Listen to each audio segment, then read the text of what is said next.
नमस्कार दोस्तों। डेट है आज की 15 फरवरी 2023 और स्वागत है आपका एडिटोरियल डिस्कशन में। आज टोटल 4 इश्यूज हम डिस्कस करेंगे, 3 द हिंदू के और 1 इंडियन एक्सप्रेस का। सबसे पहले आर्टिकल हम डिस्कस करेंगे लद्दाख नीड्स ऑटोनमी। ऑलरेडी ये इशू थोड़ा ब्रीफ में हमने डिस्कस किया था, लेकिन आज थोड़ा ज़्यादा डिटेल से डिस्कस करेंगे कॉम्प्रीहेंसिव ढंग से। नेक्स्ट आर्टिकल हम डिस्कस करेंगे draft Jio heritage sites and Jio relics bill से संबंधित। फिर जो डिफरेंटली एबल्ड पर्सन्स हैं उनके लिए डिजिटल इकोसिस्टम होना चाहिए। फॉर एग्जांपल जिन लोगों की आई साइट ठीक नहीं है वो क्या स्विगी ओला जैसी एप्लीकेशंस को एक्सेस कर पाते हैं, उससे संबंधित ये आर्टिकल है। फिर लास्ट में इंडियन एक्सप्रेस का एक आर्टिकल हम डिस्कस करेंगे सस्टेनेबल क्लोथिंग से संबंधित। क्या है ये नया कंसेप्ट सस्टेनेबल क्लोथिंग वाला, डिस्कस करेंगे। डिस्कशन स्टार्ट करें उससे पहले एथिक्स का एक एग्जाम्पल। देखो, ये खबर जो है वैसे सुनने में कोई नई नहीं है। आमतौर पर इस प्रकार की खबरें आती रहती हैं कि रोड रेज मतलब 2 लोगों के व्हीकल्स आपस में टकरा गए, थोड़ा सा गुस्सा इतना ज़्यादा आ गया, सामने वाले की हत्या कर दी, लड़ाई हो गई भयंकर वाली। ये खबरें अक्सर आप देखते हो, सुनते हो। इसमें एक चीज़ जो नुकसान पहुंचाती है वो है एंगर। देखो, एंगर एक इमोशन है, नेगेटिव इमोशन है एंगर। वैसे नॉर्मल इमोशन है, अगर थोड़ा बहुत एंगर होता है तो कोई बहुत बड़ी बात नहीं है। लेकिन ज़्यादा एंगर का होना मतलब इतना ज़्यादा एंगर का इमोशन होना कि सामने वाला पर्सन जिसमें ये इमोशन है वो अपने आप को कंट्रोल ही नहीं कर पा रहा है, वो रैशनली सोच ही नहीं पा रहा है कि मैं क्या कर रहा हूं, तो ये खतरनाक चीज़ है। अब देखो, जिसने भी मारा सामने वाले पर्सन को, जैसे इस केस में कि 2 भाई जो हैं वो, एक भाई की डेथ हो गई, दूसरा भाई घायल हो गया, तो जिन्होंने भी इनको मारा वो उस समय इतने ज़्यादा एंगर में थे, उनको समझ ही नहीं आ रहा था कि ये सामने वाला पर्सन अगर मर गया तो हमें भी 302 लग जाएगी, हमें भी जेल में जाना पड़ेगा, हमारे परिवार का क्या होगा। ये सब चीज़ें एंगर के कारण हत्यारे सोच ही नहीं पाए। तो यही एंगर है, इसको मैनेज करना जरूरी है। क्योंकि देखो, ऐसी सिचुएशन में आप ना सिर्फ सामने वाले का नुकसान कर देते हो, आपका अपने आप पे कोई कंट्रोल नहीं रहता, बल्कि आप अपने आप का भी नुकसान कर लेते हो। आप रैशनली सोच नहीं पाते। एंगर को कैसे मैनेज किया जाए, इसके भी बहुत सारे उपाय होते हैं, मेडिटेशन वगैरह। आप सामने वाले के पैरों में रख कर सोचो कि उसने ऐसा क्यों किया। आप दूसरे के पर्सपेक्टिव से सोचोगे तो चीज़ें आपको सही लगती हैं। एंगर करके आप अपना ही नुकसान कर रहे हो, ऐसी रैशनल थिंकिंग आपको डेवलप करने की आवश्यकता है। तो ये सब आप लिख सकते हो। तो एंगर के बारे में हमने जाना। अब हम डिस्कशन स्टार्ट करते हैं। फर्स्ट इंपोर्टेंट आर्टिकल लद्दाख में चल रहे प्रोटेस्ट से संबंधित है। आप जीएस पेपर सेकंड के इस टॉपिक से आर्टिकल को रिलेट कर सकते हो। वैसे तो देखो, आमतौर पर लद्दाख के लोग शांत रहते हैं रिलेटिवली, लेकिन काफी समय से प्रोटेस्ट चल रहा है लद्दाख में। किस लिए? 6 शेड्यूल की मांग कर रहे हैं लद्दाख के लोग लद्दाख के लिए। देखो, जब आर्टिकल 370 में special status Jammu and Kashmir के लिए खत्म किया गया था ना, तो एक तरफ कश्मीर में विरोध चल रहा था। विरोध मतलब वैसे वाला विरोध नहीं कि लोग सड़कों पर थे, क्योंकि सिक्योरिटी फोर्सेस की तादाद काफी ज्यादा थी। मतलब विरोध था, लोग नाराज थे। लेकिन लद्दाख के लोग खुश थे कि हां, स्पेशल स्टेटस रिवोक कर दिया गया है, अब लद्दाख को यूटी बना दिया गया है, तो मतलब हमारा इंडिपेंडेंस हो गया है। ऐसा देखो इसलिए क्योंकि लद्दाख जब जम्मू एंड कश्मीर का हिस्सा था ना, तो लद्दाख पर ध्यान नहीं दिया जाता था। लद्दाख की डेमोग्राफी अलग है, वहां का कल्चर अलग है, बट जम्मू एंड कश्मीर की सरकार ज्यादा ध्यान कश्मीर पर देती थी, ऐसा लद्दाख के लोगों का कहना था। इसी वजह से आर्टिकल 370 में जब स्पेशल स्टेटस रिवोक किया गया तो लद्दाख के लोग खुश थे। बट वही लोग अब सरकार से नाराज हैं और मांग कर रहे हैं कि हमें 6 शेड्यूल में डाला जाए। उनके अनुसार लद्दाख बहुत ज्यादा इकोलॉजिकली फ्रेजाइल है। इकोलॉजिकली फ्रेजाइल होने का मतलब यह है वहां की इकोलॉजी बहुत ज्यादा सेंसिटिव है। लेकिन आज के समय में हो क्या रहा है, इतनी बड़ी संख्या में लोग टूरिज्म के लिए वहां पे जा रहे हैं, इतनी वहां की इकोलॉजी की कैरिंग कैपेसिटी नहीं है, वहां पे रिसोर्सेज का अभाव है। जैसे हमारे देश में नॉर्मली देखो 150 लीटर एक पानी एवरेज के तौर पे कंज्यूम करता है, लेकिन वहां पे सिर्फ 5 लीटर। वहां पे वाइट डेजर्ट है, तो पीने के पानी की बहुत कमी है। ग्लेशियर्स को पिघला के वहां पे पानी इकट्ठा किया जाता है यूज के लिए। ग्लेशियर्स तेजी से पिघल रहे हैं, क्लाइमेट चेंज का असर हो रहा है, लेकिन सरकार का फोकस ज्यादा है इंफ्रास्ट्रक्चर डेवलपमेंट पर। और देखो, आर्टिकल 370 में स्पेशल स्टेटस रिवोक होने के बाद में जम्मू एंड कश्मीर में तो लेजिस्लेटिव असेंबली का प्रोविजन किया गया, लेकिन लद्दाख में ऐसा कोई प्रोविजन नहीं किया गया। लद्दाख में अभी एक सेमी ऑटोनोमस काउंसिल है, लद्दाख ऑटोनोमस हिल डेवलपमेंट काउंसिल। इसमें इलेक्शन होते हैं, बट जो चुने हुए प्रतिनिधि हैं उनके पास ज्यादा पावर नहीं होती। ज्यादा पावर लद्दाख में ब्यूरोक्रेट्स के पास में ही है, ऑफिसर्स के पास में ही होती है। लद्दाख के लोगों के अनुसार जो ब्यूरोक्रेट्स हैं वो लद्दाख के लोगों की भावनाओं को नहीं समझते। जितना पैसा सेंट्रल गवर्नमेंट के द्वारा एलोकेट किया गया, ब्यूरोक्रेट्स ने उतना पैसा यूज भी नहीं किया। अब देखो, लद्दाख के जो चुने हुए प्रतिनिधि हैं उनका ज्यादा इंटरेस्ट होता है ना कि जो पैसा हमारे लिए एलोकेट हुआ है उसको यूज किया जाए, हमारे आसपास जहां पे डेवलपमेंट लाने की आवश्यकता है वहां पे डेवलपमेंट लाई जाए, जहां पे कंजर्वेशन प्रोजेक्ट्स इस्टेब्लिश करने की आवश्यकता है वहां पे कंजर्वेशन के लिए कुछ किया जाए। बट ब्यूरोक्रेट्स का कोई इंटरेस्ट नहीं होता। सीधा सीधा लोगों के अनुसार ब्यूरोक्रेट्स बाहर से आए हुए ऑफिसर्स हैं, उन्हें लद्दाख की धरती से कोई खास प्रेम होता नहीं है। तो इसलिए ना 6th शेड्यूल का प्रोविजन किया जाए लद्दाख के लिए। 6th शेड्यूल में होता क्या है, मान लीजिए लद्दाख को 6th शेड्यूल का स्टेटस मिल गया, तो यहां पे जितने भी ट्राइबल एरियाज है ना, अभी 4 राज्यों के लिए, नॉर्थ ईस्ट के 4 राज्यों के लिए 6th शेड्यूल का प्रोविजन है। तो अगर लद्दाख को मिल गया तो लद्दाख में जितने भी ट्राइबल एरियाज है ना, वो ट्राइबल ऑटोनोमस डिस्ट्रिक्ट में तब्दील हो जाएंगे। और एक ऑटोनोमस डिस्ट्रिक्ट की ना अलग से ऑटोनोमस काउंसिल होती है जिसमें 30 मेंबर्स होते हैं, 26 डायरेक्टली इलेक्टेड होते हैं, 4 गवर्नर के द्वारा अपॉइंटेड होते हैं। तो ये जो डिस्ट्रिक्ट काउंसिल है ना, वहां डिस्ट्रिक्ट में मौजूद रिसोर्सेज को, लैंड को अपने अनुसार मैनेज कर सकती हैं।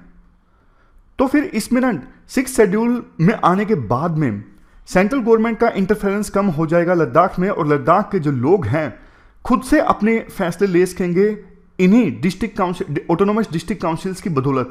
तो इसी वजह से लद्दाख के जो लोग हैं मांग कर रहे हैं कि लद्दाख को 6th शेड्यूल में डाल दिया जाए। वहां पे जो फेमस एजुकेशनिस्ट हैं सोनम वांगचुक, ये फास्ट पर आ गए थे। सरकार ने बाद में इनको हाउस अरेस्ट कर लिया इनके अनुसार। खैर ये सब बातें तो आंसर्स में नहीं लिखी जा सकती, लेकिन पॉइंट ये है, देखो लद्दाख के लोगों का ये कहना है, जब तक हमें जम्मू एंड कश्मीर में इंटीग्रेट नहीं किया गया था ना, उससे पहले 1000 सालों तक हम इंडिपेंडेंट किंगडम थे, मतलब अलग से हमारा साम्राज्य था। बाद में जम्मू एंड कश्मीर में लद्दाख को इंटीग्रेट कर लिया गया। तो स्पेशल स्टेटस जब रिवोक हुआ तो बड़ी बड़ी बातें बोली गई थी, यहाँ पे अनएम्प्लॉयमेंट जनरेट होगी, अनएम्प्लॉयमेंट कम होगी। 12,000 जॉब्स का वादा किया गया था, लेकिन सिर्फ 800 जॉब्स क्रिएट हुई। पहले लद्दाख कश्मीर से चलता था, लेकिन अब दिल्ली से चलता है। सिचुएशन में बदलाव नहीं आया है। आर्टिकल में यह कहा जाता है कि देखो, जिस प्रकार से यह रीजन कोल्ड डेजर्ट इकोसिस्टम है ना, उस प्रकार से थोड़ा भी मतलब क्लाइमेट चेंज ज़्यादा हुआ, ग्लेशियर ज़्यादा पिघले, तो यहाँ का लाइवलीहुड, लोगों का कल्चर, सब कुछ नष्ट हो जाएगा, क्योंकि ज़्यादातर जो लोग हैं एग्रीकल्चर पर डिपेंडेंट हैं। प्रॉब्लम्स देखो काफ़ी सारी हैं, बट जो एडमिनिस्ट्रेटर्स हैं लद्दाख में, वो देखो लोकल लैंडस्केप को समझते नहीं हैं। उनकी जो अप्रोच है वो वही है जो बाकी जगहों पर होती है कि डेवलपमेंट लानी है, डेवलपमेंट लानी है, डेवलपमेंट लानी है। कॉमर्शियल इंटरेस्ट को ऊपर रखा जाता है, जैसे mining, tourism, hydro power, natural resources को यूटिलाइज करना, इन सब चीज़ों पर ज़्यादा फोकस किया जाता है। लेकिन फ्रेजाइल जो इकोलॉजी है, कमज़ोर जो इकोलॉजी है, कि इसे कैसे प्रोटेक्ट किया जाए, लोकल कल्चर को कैसे प्रोटेक्ट किया जाए, उन सब चीज़ों पर लोकल एडमिनिस्ट्रेटर्स का ध्यान नहीं होता। लोकल एडमिनिस्ट्रेटर मतलब जो ऑफिसर्स हैं, चुने हुए प्रतिनिधियों की बात नहीं हो रही है। कुछ प्रोजेक्ट्स के एग्जाम्पल दिए जाते हैं, जैसे एक नया एयरपोर्ट बन रहा है, जंस्कर रीजन में काफ़ी डेवलपमेंट हो रहा है, रोड बन रही है, लैंडस्लाइड्स की प्रॉब्लम से जूझ रहा है Ladakh, soil erosion, solid waste की समस्या है, कैसे मैनेज किया जाए सॉलिड वेस्ट को, और वाइल्ड लाइफ जो है वो ज़्यादा टच में आ रही है ह्यूमन बींग्स के। ये सारी प्रॉब्लम्स हैं।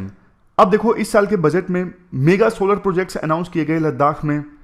बोला गया कि लद्दाख को ग्रिड से कनेक्ट किया जाएगा ताकि यहाँ जो बिजली बने, सोलर एनर्जी प्रोड्यूस हो, वो बाकी हिस्सों में डिस्ट्रीब्यूट की जा सके। आर्टिकल के लास्ट में ना एक सॉल्यूशन दिया जाता है राइटर के द्वारा। राइटर कहते हैं देखो लद्दाख और दिल्ली मिल के काम कर सकते हैं। हिल काउंसिल का जो डिसीजन है कि लद्दाख के एग्रीकल्चर को फुली ऑर्गेनिक बनाया जाए। अब देखो आपको पता है ऑर्गेनिक जब खेती होती है तो पैदावार शुरू में तो थोड़ा कम होती है, क्योंकि जो केमिकल्स वगैरह का यूज होता है ना, इससे पैदावार एकदम से इंक्रीज हो जाती है। लेकिन ऐसा कोई टाई अप किया जा सकता है कि लोकल लेवल पे यहां पे जो ऑर्गेनिक प्रोड्यूस होना उसे सेंट्रल गवर्नमेंट खरीदेगी अपनी आर्म्ड फोर्सेस के लिए। यहां पे आर्म्ड फोर्सेस की काफी तैनाती है, तो आर्म्ड फोर्सेस जो अनाज वगैरह खाना की जो चीजें हैं वो कंज्यूम करेगी, वो यहीं से लोकल एग्रीकल्चर से जो पैदावार हुई है ऑर्गेनिक एग्रीकल्चर से वहां से खरीदेगी। तो इससे यहां के जो लोकल किसान है ना उनको भी थोड़ा इंसेंटिव मिलेगा कि हमारे ऑर्गेनिक प्रोडक्ट्स को खरीदा जा रहा है आर्म्ड फोर्सेस के द्वारा। दूसरा, यहां पे जो लोकल कम्युनिटीज है ना उनको अवेयर किया जाए, उनको सपोर्ट किया जाए कि वो लैंड के कुछ एरियाज पर अपना राइट क्लेम करें। जैसे लोकल लेवल पे कोई गांव है, गांव वाले जो हैं जो लैंड का एरिया खाली पड़ा है उसे क्लेम करें फॉरेस्ट राइट्स एक्ट के अंतर्गत। अभी ऐसा बहुत सारा एरिया ना सरकार के पास में है, जबकि वो लोकल कम्युनिटीज के पास में होना चाहिए। नेक्स्ट, टूरिज्म को रेगुलेट किया जाए, अंधाधुंध टूरिज्म ना चले। जब से 3 इडियट मूवी आई है ना तो लद्दाख का जो क्रेज है काफी ज्यादा बढ़ गया है लोगों में, और बाइक्स पर बहुत से लोग जाते हैं। लेकिन देखो टूरिज्म को रेगुलेट करना जरूरी है। वैसे तो देखो लद्दाख की जो सिविल सोसाइटी ऑर्गेनाइजेशंस हैं या फिर कुछ गवर्नमेंट डिपार्टमेंट हैं ऑलरेडी कुछ अच्छे अच्छे प्रोग्राम चला रहे हैं जो लोकल इकोलॉजी के हिसाब से हैं। जैसे डिसेंट्रलाइज सोलर एनर्जी यूज, हर घर के ऊपर सोलर पैनल, इस टाइप में वहां जिस प्रकार की खेती होती है उस एग्रीकल्चर एंड फूड हेरिटेज को संभाल के रखना, एंटरप्रेन्योरशिप, ऐसे कई अच्छे अच्छे प्रोग्राम लोकल लद्दाख की सिविल सोसाइटी ऑर्गेनाइजेशंस के द्वारा चलाए जा रहे हैं।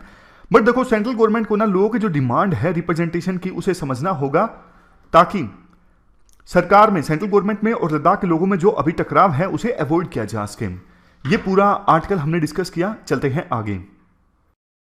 इसके बाद नेक्स्ट जो आर्टिकल है draft Jio heritage sites and Jio relics bill से संबंधित है। आप जीएस पेपर 1 के इस टॉपिक से आर्टिकल को रिलेट कर सकते हो। क्या कंटेस्ट है? सबसे पहले आप एक बात बताइए, पैलियोंटोलॉजिस्ट कौन होते हैं? ये टर्म देखिए, पैलियोंटोलॉजिस्ट। ये देखो वो लोग होते हैं जो पुराने एनिमल्स के अवशेष नहीं होते, फॉर एग्जांपल डायनासोर के फॉसिल्स हैं, अवशेष हैं, उनको स्टडी करते हैं। तो ना इन्होंने पिछले कुछ समय में काफी अच्छी अच्छी डिस्कवरीज की हैं। जैसे जनवरी में पैलियोंटोलॉजिस्ट की एक टीम ने 92 डायनासोर की नेस्टिंग साइट्स, मतलब डायनासोर जहां पे अंडे देते थे ना, उन साइट्स को डिस्कवर किया। वहां पर डायनासोर्स के 256 अंडों के अवशेष भी मिले। डायनासोर्स के परिवार में ही आते हैं, रिश्तेदार टाइप हैं। और ये जो अवशेष थे ना 100 से लेके 66 मिलियन ईयर्स पुराने थे। इसके अलावा देखो अलग अलग डिस्कवरीज हुई हैं। जैसे बहुत पुरानी रॉक फॉर्मेशन है, 60 मिलियन ईयर्स पुरानी रॉक फॉर्मेशन, ऐसी ऐसी डिस्कवरीज भी काफी हुई है। रॉक फॉर्मेशन मतलब चट्टान, 60 मिलियन पुरानी चट्टान के अवशेष, ऐसी डिस्कवरीज हुई हैं कच्छ के डेजर्ट्स में, गुजरात में, इसके अलावा महाराष्ट्र के डेक्कन ट्रैप्स में। ये तो हुई इंट्रोडक्शन की बात। अब राइटर का ये कहना है, देखो अगर जैसे हड़प्पा सिविलाइजेशन के कुछ अवशेष मिलते हैं, उनको तो ना सरकार काफी सहेज के रखती है क्योंकि वो मैन मेड है, इंसान ने बनाए हैं। जब भी ऐसी कोई पुरानी कलाकृति मिलती है, इस प्रकार के पुराने मटके वगैरह मिलते हैं हड़प्पा सिविलाइजेशन के, तो उनको बहुत सहेज के रखा जाता है। खबरें आती हैं, प्रीलिम बूस्टर में, आर्ट एंड कल्चर में हम पढ़ते भी हैं। लेकिन देखो पुरानी जब जियो हेरिटेज साइट्स जैसे ज्योग्राफी से संबंधित विरासत, फॉर एग्जांपल 60 मिलियन ईयर पुरानी रॉक के कुछ अवशेष मिले, चट्टान के कुछ अवशेष मिले, या फिर डायनासोर के कुछ अवशेष मिले, इन पर सरकार ज्यादा ध्यान नहीं देती। इनको ज्यादा कोई मिलता भी है, डिस्कवरी होती भी है, तो उनको ज्यादा संभाल के नहीं रखा जाता। लेकिन अब सरकार का ध्यान इन चीजों पर भी गया है। सरकार एक बिल लाने की सोच रही है, draft Jio heritage sites and Jio relics preservation and maintenance bill 2022। यह बिल लेकर आएगी मिनिस्ट्री ऑफ माइंस। इस बिल में यह कहा गया है, एक बॉडी है जियोलॉजिकल सर्वे ऑफ इंडिया। तो जियोलॉजिकल सर्वे ऑफ इंडिया के जो डायरेक्टर जनरल है ना, उनको बहुत सारी पावर्स दी जाएगी इस बिल के अंतर्गत, ताकि वो जियो हेरिटेज और जियो रेलिक्स वाली चीजें हैं ना, उनको सहेज के रख सकें। पावर क्या दी जाएंगी? डीजी के पास में पावर होगी, मतलब जियोलॉजिकल सर्वे ऑफ इंडिया के डीजी के पास में पावर होगी कि वो किसी भी ऐसी कोई साइट है जिसकी जियो हेरिटेज कोई वैल्यू है, उसको जियो हेरिटेज साइट डिक्लेयर कर सकते हैं। अभी किसी भी प्राइवेट पर्सन के पास में पुराने फॉसिल हैं, यानी एनिमल के अवशेष हैं, पुरानी किसी चट्टान के अवशेष हैं, ये सब वो अपने हाथ में ले सकते हैं। फॉर एग्जांपल कोई पर्सन है ए, प्राइवेट पर्सन है, उसने कोई डायनासोर के पुराने अवशेष अपने पास इकट्ठे कर रखे हैं, तो डीजी उन अवशेषों को उस इंडिविजुअल से अपने हाथ में ले सकते हैं। इसके अलावा कोई जियो हेरिटेज साइट्स है ना, उसके 100 मीटर के आसपास किसी भी प्रकार की कंस्ट्रक्शन पर रोक लगाई जा सकती है, और अगर कोई बिल के प्रोविजंस का उल्लंघन करता है 5 लाख तक का फाइन और इंप्रिजनमेंट भी हो सकती है। For example Jio heritage site को नुकसान पहुंचाया जाता है, डिफेस किया जाता है, वहां पे मतलब रंग वगैरह कर दिया जाता है, कुछ और किया जाता है, तो फिर 5 लाख तक का फाइन और सजा भी हो सकती है। अब देखो, इस बिल का ना राइटर विरोध करते हैं। राइटर कहते हैं, भैया एक बात बताऊं, क्या सिर्फ जियोलॉजिकल सर्वे ऑफ इंडिया के साइंटिस्ट डायनासोर के अवशेषों से संबंधित रिसर्च करते हैं? आंसर है नो। इवन देखो, स्टेट और सेंट्रल यूनिवर्सिटीज के जो रिसर्चर हैं, कुछ प्राइवेट इंडिविजुअल हैं, प्राइवेट साइंटिस्ट हैं, वो भी तो इन चीजों के बारे में रिसर्च करते रहते हैं ना। लेकिन बिल में प्रोविजन ये किया गया है कि सिर्फ और सिर्फ जीएसआई के लोग ही ज्यादा रिसर्च कर सकते हैं। प्राइवेट इंडिविजुअल्स के पास कुछ अवशेष हैं तो डीजी उनको अपने हाथ में ले सकते हैं, उनसे छीन सकते हैं। तो राइटर कहते हैं, देखो सारी पावर जीएसआई को देना ठीक नहीं है, आपको ना एक इंक्लूसिव बॉडी बनानी चाहिए, जैसे नेशनल जियो हेरिटेज अथॉरिटी है ना, तो उसी प्रकार से एक कोई इंक्लूसिवली डेमोक्रेटिक बॉडी बनानी चाहिए जो किसी भी साइट को जियो हिस्टोरिकल इंपोर्टेंस की साइट के तौर पे डिक्लेयर कर सकें, और कैसे पुरानी जो जियो हेरिटेज साइट्स हैं उनको सहेज के रखा जा सके, पुराने डायनासोर के अवशेष, पुरानी रॉक फॉर्मेशन के अवशेष हैं, उनको कैसे संभाल के रखा जाए, ये सब डिसाइड करने के लिए ना एक अलग से थोड़ी डेमोक्रेटिक बॉडी होनी चाहिए, ज्यादा रिप्रेजेंटेशन वाली बॉडी होनी चाहिए, जैसा कि नेशनल जियो हेरिटेज अथॉरिटी है। लास्ट में कंक्लूजन में कहा जाता है, सरकार ने देखो अभी भी पार्लियामेंट में बिल तो इंट्रोड्यूस नहीं किया है, और कई सारे एस्पेक्ट्स पर चर्चा की जा रही है सरकार के द्वारा। तो सरकार ये जो हमारी रिकमेंडेशंस है ना, इसे जरूर कंसीडर करे, और पार्लियामेंट में बिल लाने से पहले सारी पावर्स जीएसआई को मत दे, और इंडिपेंडेंट इन्वेस्टिगेशन पर रोक ना लगाए। इंडिपेंडेंट इन्वेस्टिगेशन भी अलाउ होनी चाहिए। और दूसरी तरफ देखो, ये कहना कि जहां पे जियो हेरिटेज साइट्स हैं वहां पे 100 मीटर के आसपास कंस्ट्रक्शन नहीं हो सकती, ये कन्फ्लिक्ट में आएगा, क्योंकि आसपास बहुत सारी लोगों का लाइवलीहुड डिपेंड करेगा, तो कैसे उन पर रोक लगाया जाएगा, ये देखने वाली बात होगी कि बैलेंस इस्टेब्लिश करना पड़ेगा कि लोगों का जो लाइवलीहुड है, जीवन जीने का जो सोर्स है, वो भी प्रभावित ना हो, और पुराना जो हमारी जियो हेरिटेज साइट्स हैं, जियो रेलिक्स हैं, उनको भी सहेज के रखा जा सके। तो पूरा आर्टिकल हमने डिस्कस किया, चलते हैं आगे। इसके बाद देखो next article disabled friendly digital ecosystem से संबंधित है। आप जीएस पेपर 1, जीएस पेपर 2 के इस टॉपिक से आर्टिकल को रिलेट कर सकते हो। क्या कंटेस्ट है? देखो, सेंसस 2011 के अनुसार देश में डिफरेंटली एबल्ड पर्संस की पॉपुलेशन कितनी है? 2.21%। वैसे देखो पूरे वर्ल्ड में 16% जो पॉपुलेशन है ना, वो डिफरेंटली एबल्ड है। तो थोड़ा इंडिया का आंकड़ा है ना गलत हो सकता है कि पूरे वर्ल्ड में डिफरेंटली एबल्ड पर्संस की पॉपुलेशन 16% और इंडिया में सिर्फ 2.21%। गलत आंकड़ा है राइटर के अनुसार। अब देखो, राइटर ये कहते हैं टेक्नोलॉजी जो है, आज के समय में टेक्नोलॉजी के पास बहुत ज़्यादा पोटेंशियल है कि वो डिफरेंटली एबल्ड पर्सन और दूसरे लोगों के बीच में एक लेवल प्लेइंग फील्ड का काम कर सकता है। मतलब डिफरेंटली एबल्ड पर्सन्स को जो चैलेंजेस आते हैं ना नॉर्मल लाइफ व्यतीत करने में, उन चैलेंजेस को दूर कर सकता है, ताकि वो भी बाकी लोगों की तरह किसी प्रकार की प्रॉब्लम का सामना ना करें अपने डेली लाइफ व्यतीत करने में। फॉर एग्जाम्पल देखो, मैं आपको बताता हूँ, फिजिकल इंफ्रास्ट्रक्चर ऐसा होता नहीं कई बार जिसे डिफरेंटली एबल पर्सन्स आसानी से एक्सेस कर सकें, जैसे बस में चढ़ना, बस से उतरना, रैंप वगैरह नहीं होते, तो उन्हें दिक्कत आती है। अब राइटर एक बड़ी दिक्कत जिसके बारे में बताते हैं वो है एप्लीकेशंस। राइटर कहते हैं, देखो हमने एक सर्वे किया, आज के समय में टेक्नोलॉजी काफ़ी ज़्यादा एडवांस हो गई है। हर एक चीज़ के लिए लोग जो है टेक्नोलॉजी का इस्तेमाल करने लगे हैं। जैसे राइड बुक करनी है तो उबर ओला, कोई चीज़ ऑर्डर करनी है तो जोमेटो स्विगी, ऐसी एप्लीकेशंस। बट देखो, क्या ये एप्लीकेशंस डिफरेंटली एबल्ड के लिए फ्रेंडली है या फिर नहीं है, इसके लिए हमने सर्वे किया। अब 10 एप्लीकेशंस का हमने चुनाव किया। ये 10 एप्लीकेशंस हैं जोमेटो, स्विगी, पेटीएम, फोन पे, अमेजॉन, फ्लिपकार्ट, उबर, ओला, व्हाट्सएप, टेलीग्राम। तो हम ये चाहते थे कि 10 की 10 एप्लीकेशंस ना डिफरेंटली एबल फ्रेंडली मिले, लेकिन सर्वे में हमने ये नहीं पाया। हमने सर्वे में ये पाया कि 10 में से 4 एप्लीकेशंस तो ना बिल्कुल लो रैंक में आती हैं और 5 एप्लीकेशंस मीडियम कैटेगरी में आती हैं। मतलब ऐसे लोग जिनकी देखो आई साइट ठीक नहीं है, उन्हें देखने में दिक्कत होती है, वो इन एप्लीकेशंस को बिल्कुल भी एक्सेस नहीं कर पा रहे थे। मतलब इन एप्लीकेशंस के डेवलपर्स ने डिफरेंटली एबल पर्सन्स को ध्यान में रखते हुए इन एप्लीकेशंस को डेवलप नहीं करवाया। इसके बाद राइटर कहते हैं हमने ना इन एप्लीकेशंस के रिप्रेजेंटेटिव्स को इनवाइट किया एक इवेंट में, ताकि उन्हें बताया जा सके कि भैया आप अपना डिजाइन ठीक कर सकते हो।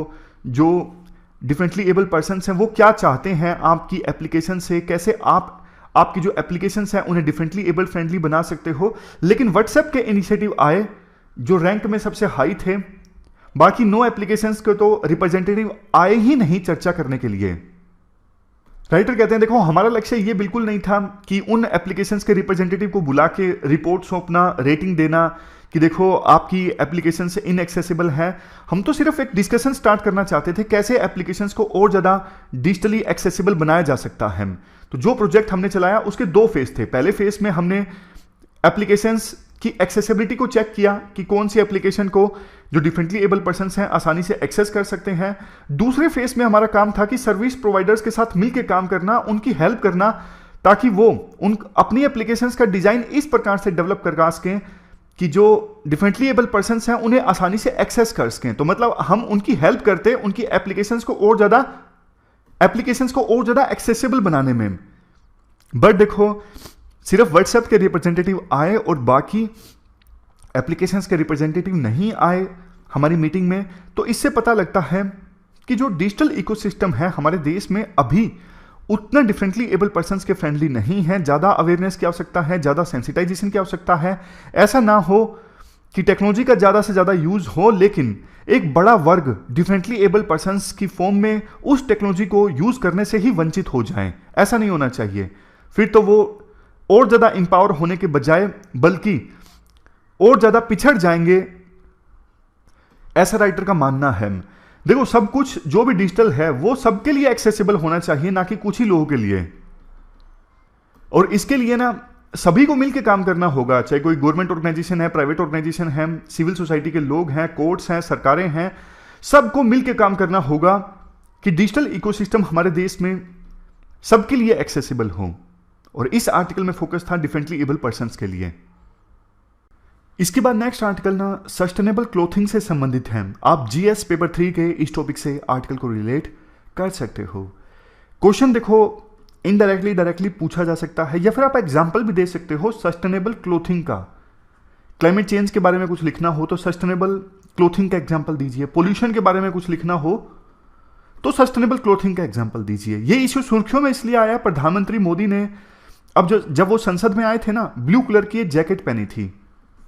जो प्लास्टिक की बोतल्स नहीं होती उनको रिसाइकल करके ये जैकेट डेवलप की गई थी। तो सस्टेनेबल क्लोथिंग का मतलब ये होता है कि कपड़ों को इस प्रकार से डिजाइन, डेवलप और मैन्युफैक्चर करवाया जाए कि इन्वायरमेंट को नुकसान ना पहुंचे। ये होता है सस्टेनेबल क्लोथिंग। अब सस्टेनेबल क्लोथिंग के देखो फायदे काफी सारे होते हैं। अब सीधे सीधे फायदे तो आपको नजर आ ही रहे हैं। रिसाइकलिंग आसान होती है, मतलब रिसाइकलिंग हो जाती है, जैसे इस केस में प्लास्टिक बोतल्स की हुई। दूसरा, पोल्यूशन कम होता है, बोतल्स को इस प्रकार से यूज कर लिया जाएगा। क्लोथिंग की मैन्युफैक्चरिंग इस प्रकार से होगी कि इन्वायरमेंट को नुकसान ना पहुंचे, तो पोल्यूशन कम होगा। क्लाइमेट चेंज को एड्रेस करने की दिशा में हम आगे बढ़ेंगे। रिसोर्सेज का ऑप्टिमल यूटिलाइजेशन होगा। सर्कुलर इकोनॉमी की दिशा में हम आगे बढ़ेंगे, मतलब सर्कुलर इकोनॉमी की तरफ ये एक स्टेप होगा। सस्टेनेबल डेवलपमेंट होगी। ये सारे फायदे हैं सस्टेनेबल क्लोथिंग के। लेकिन देखो इसमें चैलेंजेस भी काफी सारे हैं। चैलेंजेस, लोगों में अवेयरनेस नहीं है सस्टेनेबल क्लोथिंग के प्रति। लोग डिजाइन के पीछे भागते हैं, कई बार सारे डिजाइन अवेलेबल नहीं हो सकते सस्टेनेबल क्लोथिंग के कंसेप्ट में। दूसरा, विभिन्न कंपनीज ना स्पीड चाहती हैं, लेकिन अब जैसे बोटल्स को रिसाइकल करके जैकेट तैयार की गई है, ये लेंथी प्रोसेस है, लेकिन कंपनीज चाहती हैं कपड़ों की स्पीड से काम हो, फास्ट काम हो, डिजाइन जल्दी हो, सारी चीजें जल्दी जल्दी हो, जो कि सस्टेनेबल क्लोथिंग के कंसेप्ट में पॉसिबल नहीं होती। इसके अलावा कंज्यूमर से ही मिलता जुलता पॉइंट है कि पेनिट्रेशन लो है। अगर बना भी दिए गए ऐसे प्रोडक्ट्स तो मार्केट में पेनिट्रेट होने मुश्किल है, लोग स्वीकार नहीं करेंगे, लोगों को चाहिए फैशन। जैसे ऑर्गेनिक प्रोडक्ट्स की डिमांड उतनी नहीं है जितना कि होनी चाहिए, जबकि ऑर्गेनिक प्रोडक्ट्स के फायदे काफी ज्यादा होते हैं। तो ये कुछ चैलेंजेस हैं। बट देखो, सरकार अगर सपोर्ट करे सस्टेनेबल क्लोथिंग में, तो सस्टेनेबल क्लोथिंग का जो कंसेप्ट है ना, वो ज्यादा यूज में आ सकता है। सरकार कैसे इंसेंटिवाइज कर सकती है? जैसे देखो, वो जो कंपनीज, वो जो फर्म्स हैं जो सस्टेनेबल क्लोथिंग के काम में लगी हुई हैं, उनको सरकार इंसेंटिवाइज कर सकती हैं ताकि वो भी बड़ी कंपनी से कंपटीशन कर सकें। सरकार कंज्यूमर्स में अवेयरनेस लाने में मदद कर सकती है। इसके अलावा रिसाइकल की टेक्नोलॉजीज शेयर करने में सरकार मदद कर सकती है। सरकार के पास साइंटिस्ट हैं, R&D करवाई जा सकती है कैसे रिसाइकल किया जाए और कैसे उनको कपड़ों में यूज किया जाए। इस मामले में सरकार मदद कर सकती है फर्म्स की। तो ये कुछ सरकार के स्टेप्स हैं जिससे वो कंपनीज जो सस्टेनेबल क्लोथिंग के कंसेप्ट में हैं उनको मदद मिल सकती है। ये थी हमारी आज की डिस्कशन। आज हमने 4 इश्यूज को डिस्कस किया डिटेल से। फिलहाल इस डिस्कशन में इतना ही है। Thank you very much for discussion.